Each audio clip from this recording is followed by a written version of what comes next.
In this video, I'll be showing you how to factory reset Google Pixel in recovery mode. It's an easy Android tutorial, so if you find this video helpful, be sure to drop a like and subscribe. Now, booting your Google Pixel into recovery mode is the best method to bypass a completely frozen screen, reset a forgotten lock pin, or clear out corrupted system files using a hard factory wipe.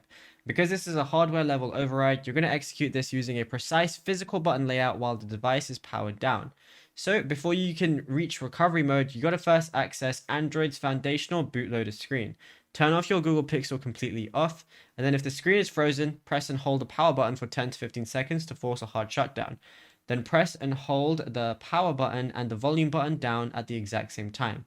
Then keep holding both hardware keys down until a Start System menu screen appears, layout featuring a green Android robot lying on its back. This is the fast boot mode panel, and you can release the buttons now. Then, your touchscreen won't work on this hardware dashboard. You have to use your physical volume rocker keys to cycle through the menu layout. So press the volume down button repeatedly until the large text block at the top of the screen changes to display recovery mode.